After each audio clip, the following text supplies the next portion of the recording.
از نور پاک قرآن صبح صفا دمیده. Assalamualaikum warahmatullahi wabarakatuh. Para pemirsa MTA dimanapun Anda berada, senang bisa kembali menyapa Anda semua dalam program Lafaz Al-Masih. Sebuah program yang akan membahas sabda, nasihat, juga fatwa dari pendiri Jemaat Ahmadiyah, Hazrat Mirza Ghulam Ahmad alaihissalam, tentang berbagai topik yang terangkum dalam kitab Malfuzat.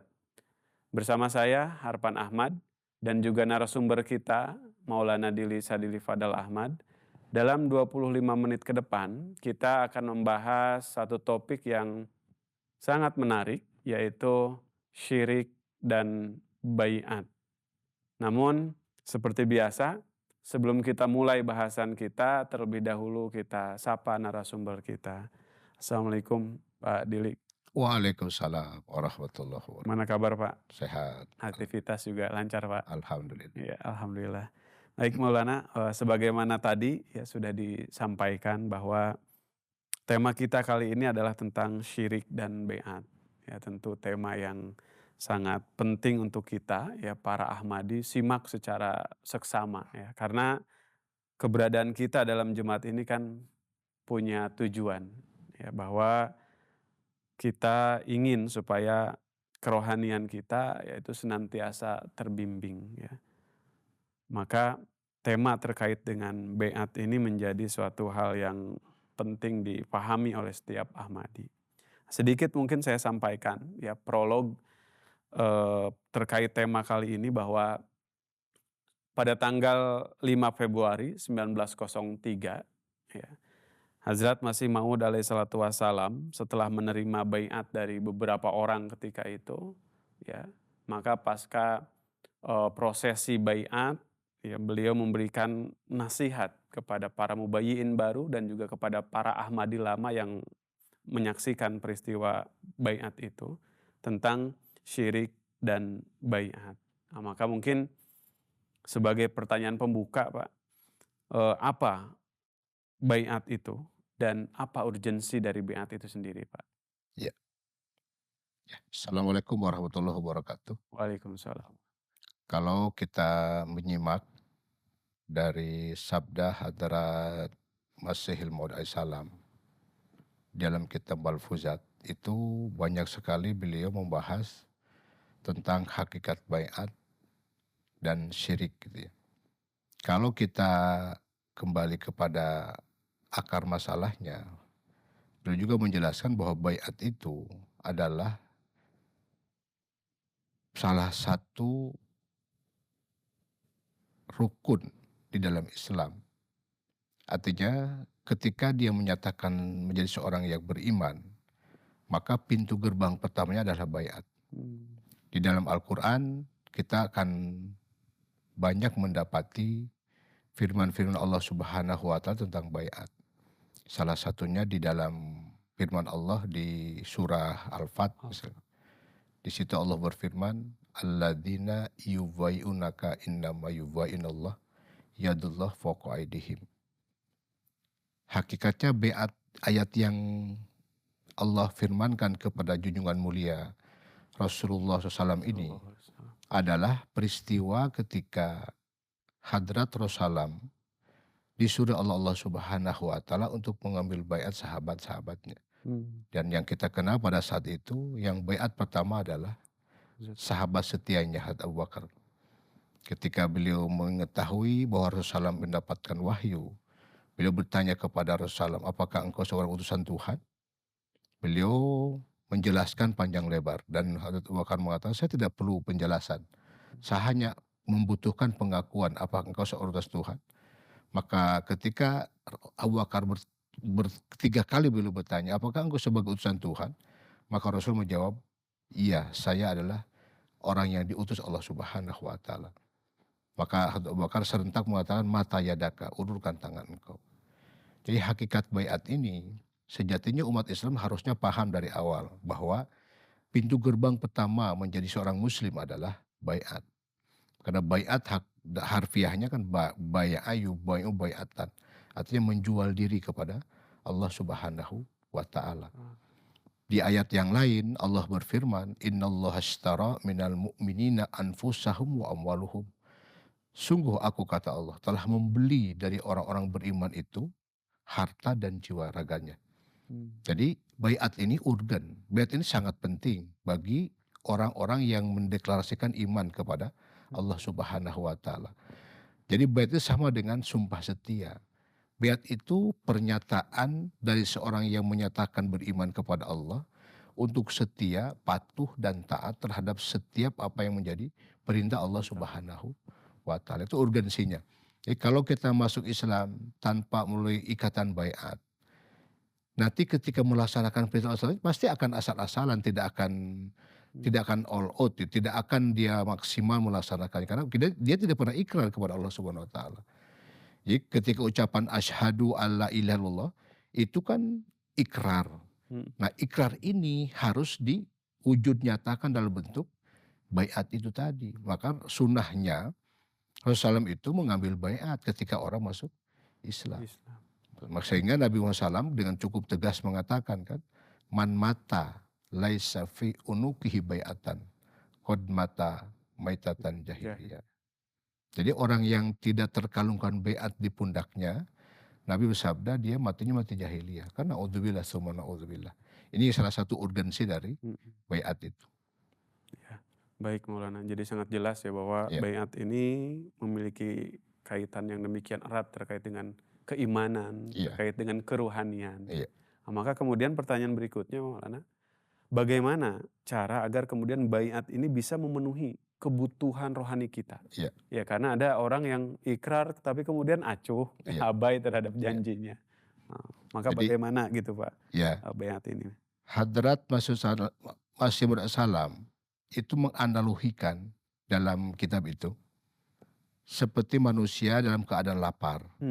Pasti dia akan mencari makan. Jadi artinya untuk memenuhi kebutuhan laparnya, dia harus makan sesuai dengan porsinya.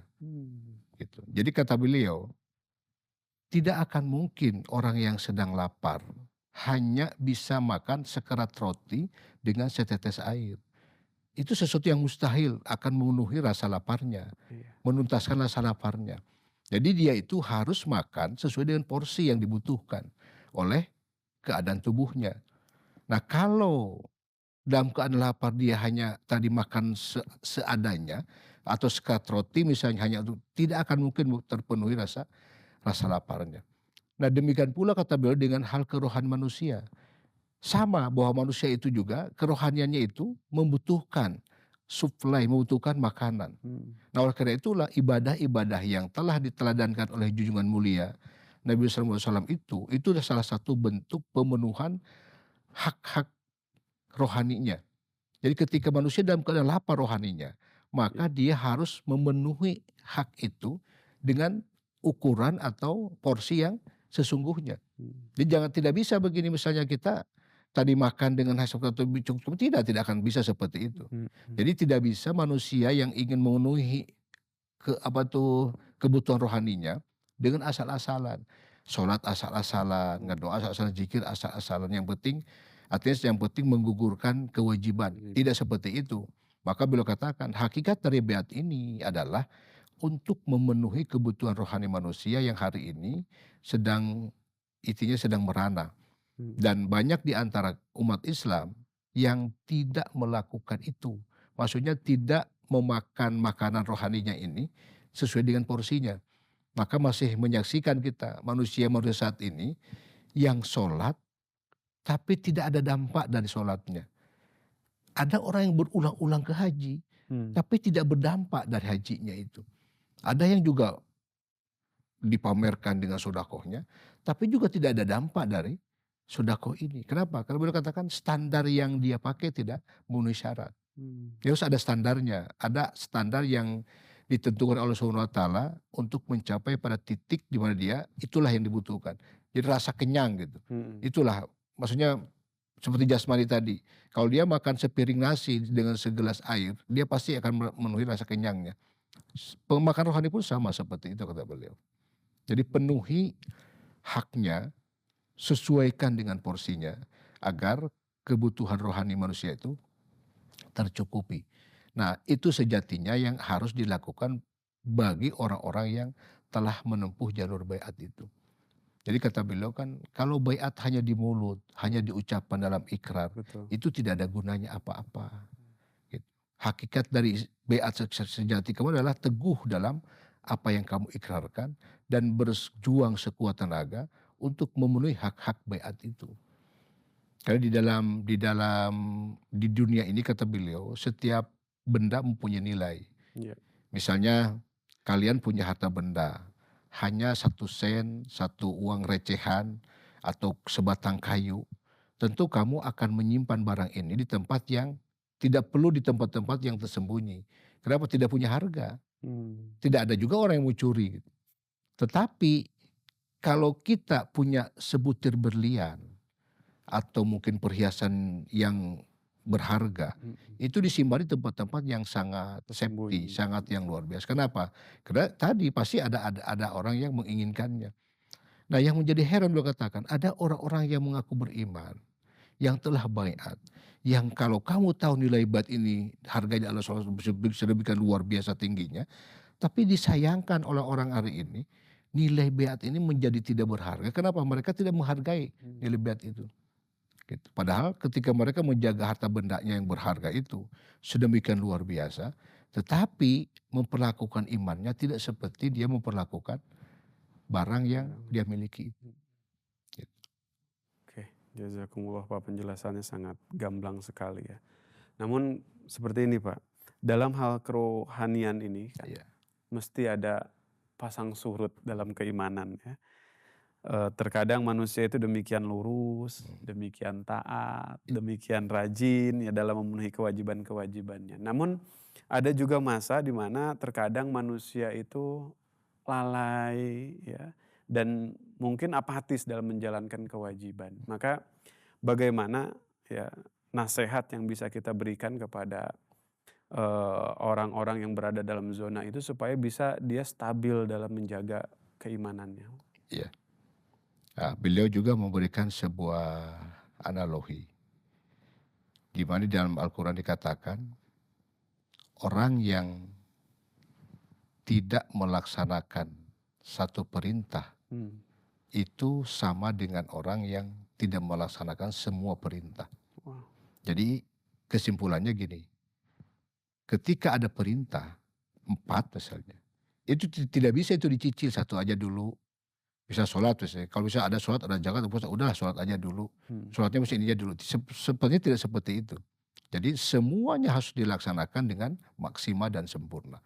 Nah, itu untuk menjaga agar bahasa Nabi kan yagdudu wa yankus. Iman kadang ada di atas, kadang ada di bawah. Bahkan iman itu kadang-kadang muncul, kadang-kadang juga hilang. Kenapa? Karena tadi ketika mereka mendapatkan sebuah perintah yang Allah perintahkan kepada kita ini, sejatinya itu maintan itu. Itu ada pemeliharaan untuk iman kita. Di dalamnya itu ada nutrisi tersendiri untuk keimanan. Maka kata beliau, tidak bisa dipenggal-penggal. Maka akan disamakan orang yang tidak melaksanakan satu perintah Allah, itu akan disamakan orang yang tidak melaksanakan seluruh perintahnya. Kan jadi rugi. Jadi kalau misalnya kita yang satu dilaksanakan, yang satunya tidak. Jadi kata beliau, itu sama dengan dia tidak melaksanakan seluruh perintahnya. Maka oleh itulah beliau katakan, saya sarankan kepada kalian meniti dari 0 sampai tingkatan yang tertinggi dan dilaksanakan dengan teguh, maksimal dan setia. Maka itulah insya Allah tidak akan ada orang yang mengeluh tentang keimanan. Di atas, di bawah, hilang atau muncul. Tidak akan. Ketika mereka setia terhadap setiap perintah, setiap himbauan, setiap ajakan yang telah Allah sampaikan kepada kita. Gitu. Oke, jadi harus tadi ya spirit itu dijaga untuk memenuhi kebutuhan. Jangan hanya merasa menunaikan kewajiban sudah gitu. Menggugurkan aja udah selesai gitu. Sholat sudah saya lakukan. Tapi nilai sholatnya sendiri tidak kejar. Dia tidak harusnya kata beliau, orang itu akan menghargai karena tahu nilai. Jika tahu nilainya, pasti dia akan memberikan maksimal untuk menjaganya. Jadi beliau katakan tuh tadi, berusahalah sekuat tenaga agar kalian tahu nilainya, baiat kepada saya itu. Hmm. Dan saya akan tahu, kata beliau, seandainya kamu tahu nilai ini, kamu akan tukar kehidupan kamu dengan baiat ini. Seluruh yang kamu punya hari ini, kamu akan tukarkan. Seandainya kamu tahu nilai dari sebuah Jadi, baiat ini. Gitu. oke, sangat jelas Maulana ya penjelasannya. Nah, dalam bahasan terkait dengan ini juga ya, Hazrat Masih Maud salam menyinggung terkait dua keburukan. Iya. Pertama adalah syirik, ya, dan yang kedua adalah tidak bersikap kasih sayang kepada sesama. Nah, ini menarik. Mungkin bisa dijelaskan Maulana, bagaimana dua keburukan tadi ya berpengaruh kepada kerohanian kita. Iya. Mm. Jadi gini, beliau menyetir juga Quran, di mana ketika Hadrat Luqman bercerita tentang berbuat baik kepada kedua orang tua, itu digandingkan oleh dengan wala tusyrik billah. Jadi ketika ada kata syirik di Quran, itu pasti hubungan berikutnya, ayat sambungannya itu wabil walidaini ihsana. Berbuat baiklah kamu kepada kedua orang tua. Maka oleh beliau katakan syirik dan kasih sayang terhadap manusia itu satu paket. Jadi Quran kata itu. Bahkan Allah katakan kan inna syirka la zulmun adzim. Syirik itu kezaliman yang sangat besar. Beliau katakan di dunia ini hari ini Allah telah menampakkan kemurkaannya terhadap manusia. Akibat apa? Akibat manusia melupakan siapa yang menciptakannya. Jadi hari ini malapetaka yang menimpa setiap sudut bumi yang Allah ciptakan. Di mana manusia hari ini kita saksikan perang di mana-mana, kelaparan juga di mana-mana, tragedi-tragedi yang di luar nalar manusia pun terjadi di mana-mana. Beliau katakan itu bukan tanpa sebab, sejatinya adalah Allah ingin menampakkan wujudnya, ingin menampakkan kekuasaannya. Kenapa? Karena kalian tidak mengakui. Kalau toh mengakui, kamu berserikat dengan Allah Subhanahu wa Ta'ala. Allah memiliki gairat yang sangat luar biasa terhadap manusia. Di mana Allah katakan, kenapa dosa syirik ini tidak terampuni? Karena kecemburuan Allah terhadap orang-orang yang beriman, yang menyekutukannya itu, diilustrasikannya itu oleh Rasulullah SAW seperti seorang suami yang menyaksikan istrinya berselingkuh di depan matanya. Bagaimana rasa cemburunya? Allah lebih cemburu daripada itu terhadap seseorang yang mendeklarasikan dirinya menjadi hambanya Allah, tetapi yang disembah bukan Allah, yang disegani bukan Allah, yang dimuliakan bukan Allah, yang dihormati bukan Allah SWT. Dia hidup di buminya Allah, dia makan dari nikmatnya Allah, dia bernapas dari napasnya Allah, dia diberikan kesehatan dari kesehatannya Allah, tapi dia tidak mengakui bahwa itu dari Allah Subhanahu wa Ta'ala. Maka dampak untuk kerohanian itu pasti dari kelalaian inilah, maka artinya apa? Kerusakan di bumi ini. Nah, ditambah lagi tadi hubungannya dengan berbuat kasih sayang terhadap sesama manusia. Karena hari ini carut marutnya kehidupan manusia itu. Karena hilangnya rasa empati, rasa sayang antara manusia dengan manusia. Itu sebenarnya kuncinya. Maka beliau katakan, Huzur kan selalu menganjurkan bahwa perdamaian yang hakiki itu adalah tadi, di mana kita menghormati setiap hak manusia di muka bumi ini. Nah, dari zaman dulu kala, perintah Al-Quran itu yang pertama justru kemanusiaan. Yang pertama jangan menyekutukan, yang kedua perintahkan berbuat baiklah kepada kedua orang tua. Nah, itu simbol dari berbuat kasih sayang kepada semua manusia. Ya tidak menyakiti, tidak tidak berbuat jahat kepada sesama. Nah, disimbolkannya berbuat baik kepada kedua orang tua. Kenapa? Karena orang tua itu adalah gambaran hadir nyata Tuhan yang hidup. Misalnya ibu. Kasih sayang ibu itu tidak bisa dibayangkan. Sayangnya terhadap anak-anaknya. Kenapa? Karena sayangnya itu tidak pakai alasan. Tidak perlu balasan. Seperti itulah Allah Subhanahu wa Ta'ala memberikan sayang kepada kita. Nah, tidak patutkah kita mencurahkan rasa sayang kita terhadap kedua orang tua yang sedemikian lupa kepada kita sayangnya. Begitu juga kita ekspresi kepada manusia yang lain. Supaya apa? Akan tercipta sebuah keharmonisan hidup, sebuah kedamaian, Iya. yang apabila ini tercipta, maka penyembahan kita kepada Allah Ta'ala itu luar biasa. Sangat-sangat menyenangkan, Hmm. sangat-sangat menggembirakan. Dan hasilnya tadi, bahasa Quran baldatun thayyibatun wa rabbun ghafur. Siap. Waduh, demikian jelas penjelasannya Maulana. Jadi syirik dan juga tidak bersikap kasih sayang itu akan memiliki dampak yang besar kepada Besar. kerohanian seseorang. Nah, selain menjelaskan dua keburukan tadi, Hazrat Masih Maud alaihi salam juga menyampaikan tentang dua kebaikan. Ya, Dan ini menarik. Kebaikan yang pertama kata beliau doa. ya. Dan yang kedua adalah terus melakukan mulakat dengan beliau. Betul. Nah ini, apa maksud nasihat beliau ini Maulana? Ya. Mungkin bisa dijelaskan lebih. Jadi gini, beliau dengan sangat mudah dicerna gitu ya. Dari semenjak Allah menurunkan nabi-nabi di muka bumi ini, di mana Allah ingin makhluk-makhluknya Allah ini mengenal Tuhannya lewat para nabinya. Ada orang yang menerima kebenaran Allah lewat utusan-utusannya ini, dan orang-orang inilah yang mendapat ujian, persekusi, penghinaan, nyaris mungkin nyawa juga melayang dari keimanannya itu. Maka disitulah muncul, karena tidak mungkin tanpa pertolongan Allah Subhanahu wa Ta'ala kita bisa ngapa-ngapain. Jadi kenapa kebaikan utama itu doa? Karena itu doa itu kan ekspresi dari seorang hamba Allah bahwasanya dia hidup di sini itu karena ada yang menghidupkan. Dia bisa bergerak itu karena ada yang menggerakkan. Nah itu diekspresikan lewat doa kita. Maka doa itu wajib dilakukan. Kenapa? Karena itu pengakuan sejati dari seorang hamba kepada Allah bahwasanya dia tidak berdaya apapun tanpa kekuatan, tanpa pertolongan Allah Subhanahu wa Ta'ala. Nah, doa itulah sejatinya yang akan membackup manusia dari kelemahan itu. Makanya menjadi sumber kebaikan itu doa, kata beliau.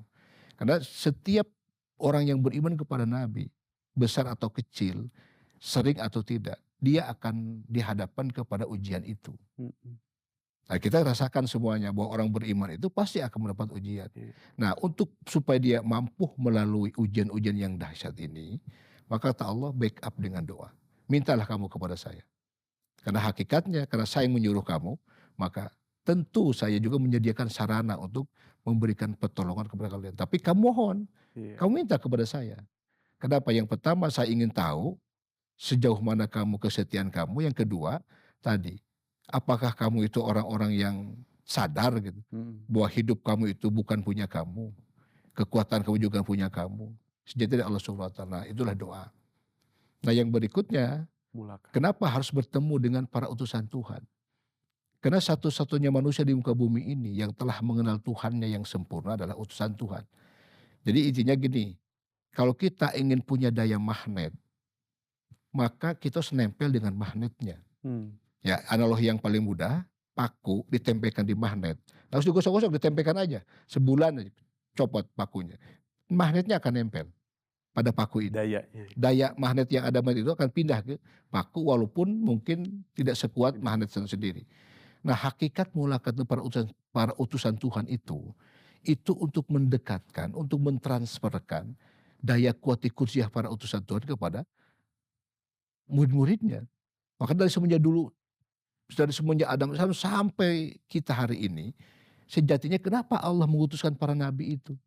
Karena untuk itu sebenarnya, supaya kita ini orang beriman, di samping dengan doa, ada sarana lain, ada fasilitas lain yang Allah berikan, agar keimanan kita tetap kuat, terpelihara, kita nempel dengan orang yang memang sudah punya kekuatan ketuhanan yang sangat luar biasa.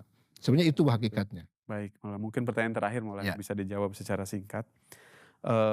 Kita saat ini berada di zaman yang cukup jauh dengan Hazrat Masih Maud alaihi wassalam. Nah maka bagaimana mengaplikasikan perintah mulakat dengan beliau tadi? Ya, kita cukup bergembira karena Islam ini ternyata tidak berhenti pada utusan Tuhannya. Jadi berbahasa Masih Maud itu, ketika saya nanti tidak ada, maka Allah akan datangkan kudrat yang kedua. Kudrat yang kedua itu tidak akan datang kalau saya tidak ada. Hakikatnya sama.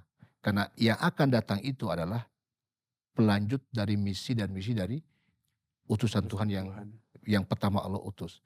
Rasul juga sama begitu. Beliau katakan pegang sunnahku dan sunnah para sahabatku.